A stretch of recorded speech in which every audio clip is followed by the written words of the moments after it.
This is Malaysia's one of the most infamous and disturbing cases, the story of Mona Fandey. Buckle up, as this tale is not for the faint of heart.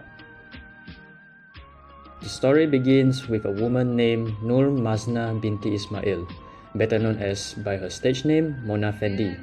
Mona started singing and dancing at a very young age and was an aspiring pop singer in Malaysia. Her husband, Muhammad Noor Afandi Abdul Rahman, endorsed and funded her career, booking several TV appearances, but unfortunately, her music career never really took off.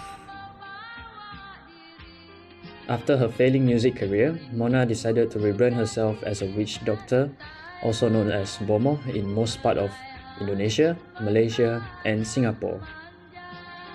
Along with her husband and their assistant, Juraimi Hassan, Mona began offering her services to those seeking wealth, power, and success.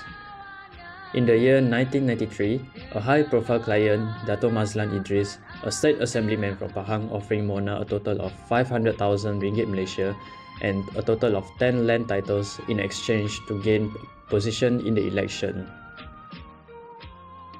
In the beginning, Dato' Mazlan was quite skeptical with the ritual. However, Mona talked her way out and then convinced him that the ritual would work.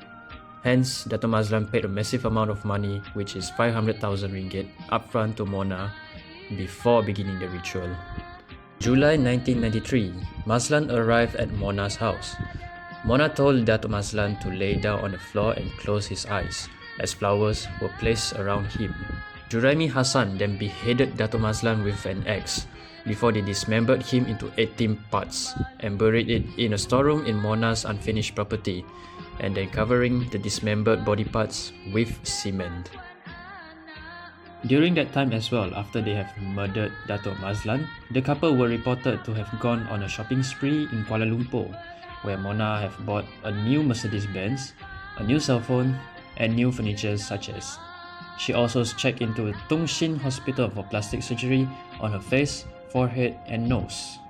It was also during that time Juraimi was arrested for an unrelated drug consumption. Potentially still under the drugs influence, he admitted the murder crime of Dato' Mazlan Idris, and the couple were arrested on the following day after the interrogation. On 22nd July 1993, the Federal Criminal Investigation Department conducted a meticulous search operation that endeavors to unearth Mazlan's dismembered body parts.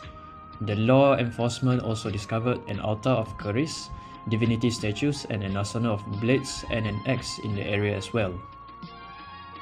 The trio were formally indicted for Mazlan's murder on 3rd of August in Raub Magistrate Court. Mona pleaded not guilty despite the crime being confessed by Juraimi, while facing trials at Temerloh High Court before a 7-member jury. 70 witnesses were summoned and 295 evidentiary exhibits were tendered, ultimately proving them guilty, and was sentenced to death. Throughout the trials, Mona maintained a bizarre and almost theatrical demeanor, often seen smiling and posing for the camera. In the year 2001, before Mona was finally executed, she muttered her most bone-chilling final words and was hung to death. Aku takkan mati. Jiwaku akan hidup selamanya, walaupun selepas kematianku.